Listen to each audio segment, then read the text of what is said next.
ನನ್ನ ಪ್ರೀತಿಯ ಪ್ರೇಕ್ಷಕರಿಗೆ ಇವತ್ತು ಒಂದೊಳ್ಳೆ ಥಾಟ್. ತನ್ನ ಕರ್ತವ್ಯವನ್ನು ಸರಿಯಾಗಿ ಪಾಲಿಸುತ್ತಿರುವವನಿಗೆ ಜಗತ್ತು ಎಂದಿಗೂ ಬೇಸರವಾಗಿ ಕಾಣುವುದಿಲ್ಲ. ಇದನ್ನು ಮಹಾತ್ಮ ಗಾಂಧಿಯವರು ಹೇಳಿದ್ದಾರೆ. ಪ್ರಿಯ ಪ್ರೇಕ್ಷಕರೇ, ಇಂದಿನ ಪಂಚಾಂಗ, ಇಂದಿನ ನಿತ್ಯ ನಕ್ಷತ್ರ ಅಶ್ವಿನಿ ನಕ್ಷತ್ರ. ಸೂರ್ಯೋದಯ ಬೆಳಗ್ಗೆ 5:54ರಿಂದ ಸೂರ್ಯಾಸ್ತ ಸಂಜೆ 6:44. ರಾಹುಕಾಲ ಬೆಳಗ್ಗೆ 10:30ರಿಂದ 12, ಗುಳಿಕಾಲ ಬೆಳಗ್ಗೆ 7:30ರಿಂದ 9, ಯಮಗಂಡ ಕಾಲ ಮಧ್ಯಾಹ್ನ 3ರಿಂದ 4:30. ಆಭರಣ ಪ್ರಿಯರಿಗೆ ಇಂದಿನ ಚಿನ್ನದ ದರ: 1 ಗ್ರಾಮ್ 22 ಕ್ಯಾರೆಟ್ ಆಭರಣ ಚಿನ್ನ 13,350. ಅದೇ ಗಟ್ಟಿ ಚಿನ್ನ 24 ಕ್ಯಾರೆಟ್ 1 ಗ್ರಾಮ್ ದರ 14,564. 1 kg ಬೆಳ್ಳಿ ದರ GST ಪ್ರತ್ಯೇಕ 2,50,000 ರೂಪಾಯಿ. ಸ್ಪೋರ್ಟ್ಸ್ ಪ್ರಿಯರಿಗೇನೋ ಸಿಹಿ ಸುದ್ದಿ ಸಿಕ್ತು, ಆದರೆ ಸಾರ್ವಜನಿಕರಿಗೆ ಮತ್ತೊಂದು ಬ್ಯಾಡ್ ನ್ಯೂಸ್. ಏನಪ್ಪಾ ಅಂತಂದರೆ, ಹರ್ಮುಜ್ ಮುಚ್ಚಿದ ಇರಾನ್. ಅಮೆರಿಕ ದಾಳಿಗೆ ಇರಾನ್ ತಿರುಗೇಟು. ತೈಲ ಮಾರುಕಟ್ಟೆಯಲ್ಲಿ ಮತ್ತೆ ದರ ಹೆಚ್ಚಳ ಭೀತಿ. ಇಂಧನ ದರ ಮತ್ತೆ ದುಬಾರಿ. ಇದು ಸಾರ್ವಜನಿಕರಿಗೆ ತುಂಬ ತಲೆನೋವಾಗಿರುವಂಥ ವಿಚಾರ. ಭಾರತವು ಪೆಟ್ರೋಲ್, ಡೀಸೆಲ್ ಅಗತ್ಯತೆಯ 88% ಆಮದು ಮಾಡಿಕೊಳ್ಳುತ್ತಿದೆ. ಇದರಲ್ಲಿ ಸುಮಾರು ಅರ್ಧದಷ್ಟು ಹರ್ಮುಜ್ ಜಲಸಂಧಿ ಮೂಲಕವೇ ಸಾಗಣೆಯಾಗುತ್ತದೆ. ಈ ಜಲಮಾರ್ಗ ಮತ್ತೆ ಬಂದ್ ಆಗಿರುವುದರಿಂದ ಪೆಟ್ರೋಲ್, ಡೀಸೆಲ್, LPG ಪೂರೈಕೆಯಲ್ಲಿ ಅಡಚಣೆ ಉಂಟಾಗಿ ದರಗಳು ಇನ್ನಷ್ಟು ಏರುವ ಭೀತಿ ಹೆಚ್ಚಿದೆ. ಹೆಚ್ಚಿನ ಇಂಧನ ವೆಚ್ಚಗಳಿಂದ ಇದು ಅಗತ್ಯ ವಸ್ತುಗಳ ಪೂರೈಕೆ ಮೇಲೂ ಪರಿಣಾಮ ಬೀರಲಿದೆ. ಮುಖ್ಯಮಂತ್ರಿ DK ಶಿವಕುಮಾರ್ ಅವರು ಗುರುವಾರ ಹೊಸದಿಲ್ಲಿಯಲ್ಲಿ ಪ್ರಧಾನಿ ಮೋದಿ ಅವರಿಗೆ ಬಸವ ಸ್ಮರಣಿಕೆಯನ್ನು ನೀಡಿ ಗೌರವಿಸಿದರು. ವಿಕಸಿತ ಭಾರತಕ್ಕೆ ಕರ್ನಾಟಕವೇ ಎಂಜಿನ್. ದೇಶದ GDPಗೆ 9.19% ಕೊಡುಗೆ ನೀಡುತ್ತಿರುವ ರಾಜ್ಯ ನನ್ನದು. ಕ್ಯಾಲಿಫೋರ್ನಿಯಾಗಿಂತ ಹೆಚ್ಚು IT ವೃತ್ತಿಪರರ ನಮ್ಮಲ್ಲಿದ್ದಾರೆ. 2030ರ ವೇಳೆಗೆ $1 ಟ್ರಿಲಿಯನ್ ಆರ್ಥಿಕತೆಯ ಗುರಿ ನಮ್ಮದು ಎಂದು ನಮ್ಮ ಮುಖ್ಯಮಂತ್ರಿಯವರು ತಿಳಿಸಿದರು. ವಿಶ್ವಕಪ್ ಇಂದು ಅಮೆರಿಕ ಪೆರುಗ್ವೆ ಮುಖಾಮುಖಿ. ಅಮೆರಿಕ ಪೆರುಗ್ವೆ ಎಲ್ಲ ಸ್ಪರ್ಧೆಗಳಿಂದ 9 ಬಾರಿ ಮುಖಾಮುಖಿಯನ್ನು ಹೊಂದಿದೆ. ಒಂದು ಟಿಕೆಟ್ ಬೆಲೆ 20 ತಿಂಗಳ ಆದಾಯ. ಅಮೆರಿಕ, ಕೆನಡಾ ಮತ್ತು ಮೆಕ್ಸಿಕೋ ಆತಿಥ್ಯದಲ್ಲಿ ನಡೆಯುತ್ತಿರುವ 2026ರ ಫುಟ್ಬಾಲ್ ವಿಶ್ವಕಪ್ ಪಂದ್ಯಾವಳಿಯ ಫೈನಲ್ ಟಿಕೆಟ್ ಬೆಲೆ ಫಿಫಾ ಇತಿಹಾಸದಲ್ಲಿಯೇ ದುಬಾರಿ ಎನ್ನುವ ದಾಖಲೆಗೆ ಪಾತ್ರವಾಗಿದೆ. ಭಾರತೀಯರ ಸರಾಸರಿ ಆದಾಯವನ್ನು ಗಮನದಲ್ಲಿರಿಸಿಕೊಂಡು ಹೇಳುವುದಾದರೆ, ಫಿಫಾ 2026ರ ಫೈನಲ್ ಟಿಕೆಟ್ ಕೊಳ್ಳಬೇಕೆಂದರೆ ಒಬ್ಬ ಭಾರತೀಯ 20 ತಿಂಗಳ ಆದಾಯವನ್ನು ಖರ್ಚು ಮಾಡಬೇಕಾಗುತ್ತದೆ. ಇಂದಿನ ಪಂದ್ಯಗಳು: ಕೆನಡಾ ಬೋಸ್ನಿಯಾ ಹರ್ಜೆಗೋವಿನಾ. ಪಂದ್ಯ ಆರಂಭ ರಾತ್ರಿ 12:30ಕ್ಕೆ, ಸ್ಥಳ ಟೊರಾಂಟೊ.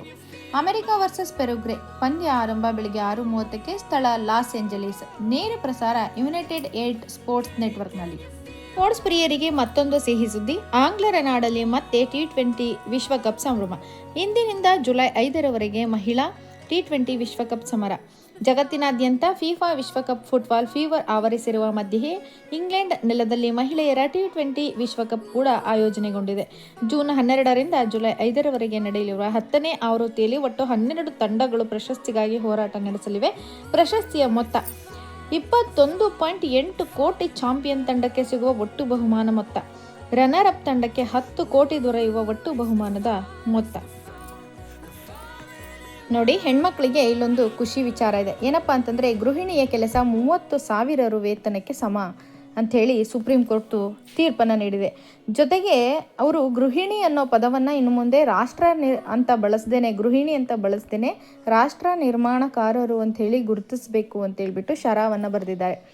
ಇದು ಹೇಗೆ ಸಾಧ್ಯ ಆಯ್ತಪ್ಪ ಅಂತಂದರೆ, ರಸ್ತೆ ಅಪಘಾತದಲ್ಲಿ ಮೃತಪಟ್ಟಿದ್ದ ಪತ್ನಿ ಸಾವಿನ ಹೆಚ್ಚಿನ ಪರಿಹಾರ ಕೋರಿ ವ್ಯಕ್ತಿಯೊಬ್ಬರು ವಿಚಾರಣೆ ಅರ್ಜಿಯನ್ನು ಸಲ್ಲಿಸಿದಾಗ ನ್ಯಾಯಮೂರ್ತಿ ಸಂಜಯ್ ಕರೋಲ್ ಹಾಗೂ ನ್ಯಾಯಮೂರ್ತಿ NK ಸಿಂಗ್ ಅವರಿದ್ದ ಪೀಠ ಅವ್ರು ಏನು ಹೇಳಿದ್ದಾರೆ ಅಂದರೆ, ಮೋಟಾರು ವಾಹನ ಕಾಯ್ದೆ ಅಡಿಯಲ್ಲಿ ಅಪಘಾತದಲ್ಲಿ ಮೃತಪಟ್ಟ ಪತ್ನಿಯ ಮನೆಯ ಆರೈಕೆ ನಷ್ಟವನ್ನು ಪ್ರತ್ಯೇಕ ಪರಿಹಾರದ ಶೀರ್ಷಿಕೆಯಾಗಿ ಗುರುತಿಸಬೇಕು ಅಂಥೇಳಿ ಸೂಚಿಸಿದೆ. ರಸ್ತೆ ಅಪಘಾತದಲ್ಲಿ ಮೃತಪಟ್ಟಿದ್ದ ಪತ್ನಿಯ ಕುಟುಂಬಕ್ಕೆ 8 ಲಕ್ಷ ರೂಪಾಯಿ ಪರಿಹಾರ ನೀಡಿದ್ದ ಹರಿಯಾಣ, ಪಂಜಾಬ್ ಹೈಕೋರ್ಟ್ ಆದೇಶ ಪರಿಗಣಿಸಿದ ಸುಪ್ರೀಂ ಕೋರ್ಟ್ ಹಿಂದಿನ ಪರಿಹಾರ ಹಣಕ್ಕೆ ಬಡ್ಡಿ ಸೇರ್ಪಡೆಗೊಳಿಸಿ 62.77 ಲಕ್ಷ ರು ಪರಿಹಾರ ನೀಡುವಂತೆ ಆದೇಶವನ್ನು ನೀಡಿದೆ.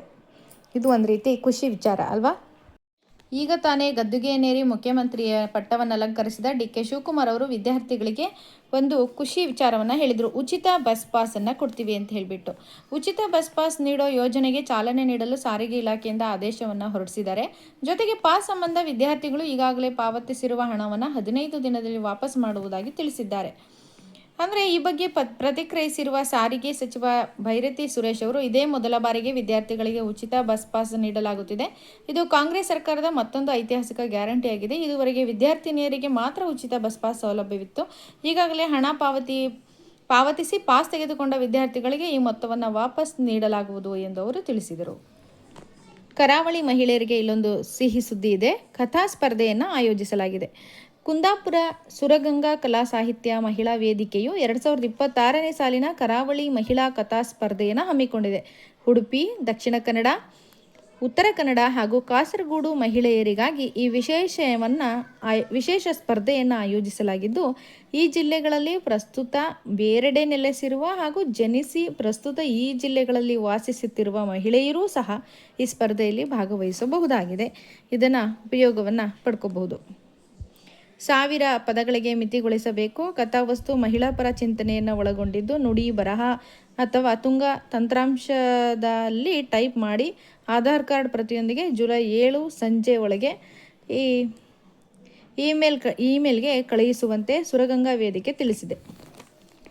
ಸುರಗಂಗಾ ksmv@gmail.comಗೆ ಇಮೇಲನ್ನು ಕಳುಹಿಸಬಹುದು. ಪ್ರಥಮ ಬಹುಮಾನ 4,000, ದ್ವಿತೀಯ ಬಹುಮಾನ 3,000, ತೃತೀಯ ಬಹುಮಾನ 2,000 ನಗದು ಪ್ರಶಸ್ತಿಯನ್ನು ನೀಡಲಾಗುವುದು. ಹೆಚ್ಚಿನ ಸಂಖ್ಯೆಯಲ್ಲಿ ಕರಾವಳಿಯ ಮಹಿಳಾ ಸಾಹಿತ್ಯಾಸಕ್ತರು ಭಾಗವಹಿಸುವಂತೆ ವೇದಿಕೆ ಕೋರಿದೆ. ನೋಡಿ, ಇಲ್ಲೊಂದು ವಿಶೇಷ ಸುದ್ದಿ ಏನಪ್ಪ ಅಂದರೆ, ಮೊಮ್ಮಗಳಿಗಾಗಿ ಎಕರೆ ಕಾಡು ಬೆಳೆಸಿದ ಅಜ್ಜ. ಕಾಡು ಮತ್ತು ಕಾಡು ಪ್ರಾಣಿಗಳಂದರೆ ಮೊಮ್ಮಗಳಿಗೆ ತುಂಬ ವಿಶೇಷವಾದ ಪ್ರೀತಿ ಮತ್ತು ಕುತೂಹಲ ಇತ್ತಂತೆ. ಹೀಗಾಗಿ ಏನನ್ನೋ ಕೊಡುಗೆಯಾಗಿ ನೀಡೋದಕ್ಕಿಂತ ಪರಿಸರಕ್ಕೆ ಪೂರಕವಾಗಬಲ್ಲ ಕಾಡೇ ನೀಡಿದರೆ ಹೇಗೆ ಅನ್ನೋ ಆಲೋಚನೆ ಬಂದು ಅದನ್ನೇ ಮಾಡಿದೆ ಅಂಥೇಳಿ ಪತ್ರಿಕೆಯೊಂದಿಗೆ ತಮ್ಮ ಸಂತಸವನ್ನು ಹಂಚಿಕೊಂಡಿದ್ದಾರೆ TS ಮಹಾದೇವಸ್ವಾಮಿಯವರು. ಇವರು ಮೊಮ್ಮಕ್ಕಳಂದರೆ ಯಾರಿಗಿಷ್ಟ ಇರಲ್ಲ ಹೇಳಿ ಅಲ್ವಾ? ಎಲ್ರಿಗೂ ಪ್ರೀತಿ ಜಾಸ್ತಿ. ಅವರಿಗೋಸ್ಕರ ಸರ್ವಸ್ವವನ್ನು ಬಿಟ್ಕೊಡೋದಕ್ಕೆ ರೆಡಿ ಇರ್ತಾರೆ ಅಜ್ಜ ಅಜ್ಜಿ ಅಂದರು. ಹಾಗಾಗಿ ಇಲ್ಲೊಬ್ಬರು ತನ್ನ ಮೊಮ್ಮಗಳಿಗಾಗಿ 1 ಎಕರೆ ಕಾಡನ್ನು ಬೆಳೆಸಿದರೆ ಅದರಲ್ಲಿ 400 ಮರಗಳನ್ನು ಸಾಕಿ ಆಕಾಶದ ಎತ್ತರವಾಗಿ ಬೆಳೆದು ನಿಲ್ಲೋ ಹಾಗೆ ಮಾಡಿ ಅದನ್ನೇ ಉಡುಗೊರೆಯಾಗಿ ನೀಡಿದ್ದಾರೆ. ತುಂಬ ವಿಶೇಷವಾದ ಸುದ್ದಿ. ಫ್ರೆಂಡ್ಸ್, ಆಗುಂಬೆ ಘಾಟಿಯಲ್ಲಿ ಭಾರೀ ವಾಹನಗಳ ಸಂಚಾರವನ್ನು ನಿಷೇಧ ಮಾಡಿದ್ದಾರೆ. ರಾಷ್ಟ್ರೀಯ ಹೆದ್ದಾರಿ 169A ಆಗುಂಬೆ ಘಾಟಿಯಲ್ಲಿ ಭಾರೀ ವಾಹನಗಳ ಜಲ್ಲಿ ಮತ್ತು ಸರಕು ಸಾಗಣೆ ವಾಹನಗಳು ಸಂಚಾರವನ್ನು ಜೂನ್ 15ರಿಂದ ಮಳೆಗಾಲ ಮುಗಿಯುವವರೆಗೂ ನಿಷೇಧವನ್ನು ಹೊರಡಿಸಿದ್ದಾರೆ. ಜಿಲ್ಲಾಧಿಕಾರಿ ಪ್ರಭುಲಿಂಗ ಕವಳಿಕಟ್ಟಿ ಆದೇಶವನ್ನು ಹೊರಡಿಸಿದ್ದಾರೆ. ಫ್ರೆಂಡ್ಸ್, ನೋಡಿ, ಇಲ್ಲೊಂದು ಒಳ್ಳೆ ಯೋಜನೆ ಆರಂಭಗೊಂಡ ತಿಂಗಳಲ್ಲೇ ಉತ್ತಮ ಪ್ರತಿಕ್ರಿಯೆಯನ್ನು ಕಂಡಿದೆ. ಮನೆ ಕಾಯಲು ಲಾಕ್ಡ್ ಬೀಟ್ 200ಕ್ಕೂ ಹೆಚ್ಚು ಮನೆಗಳ ಮೇಲೆ ಕಾಕಿ ಕಣ್ಣನ್ನು ಇರಿಸಿದ್ದಾರೆ.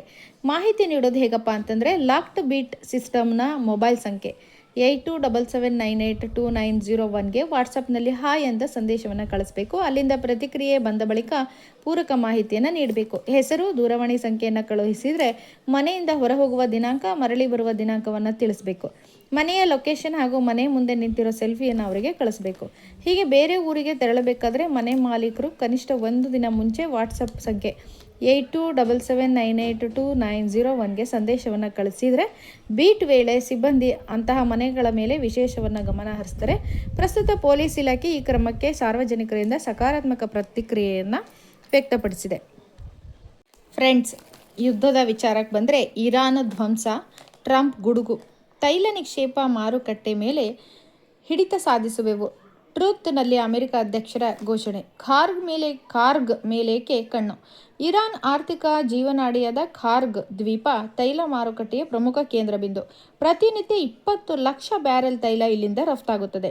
ದ್ವೀಪದಿಂದ ಇರಾನ್ಗೆ ವಾರ್ಷಿಕ $35 ಶತಕೋಟಿ ಆದಾಯ ಬರುತ್ತದೆ.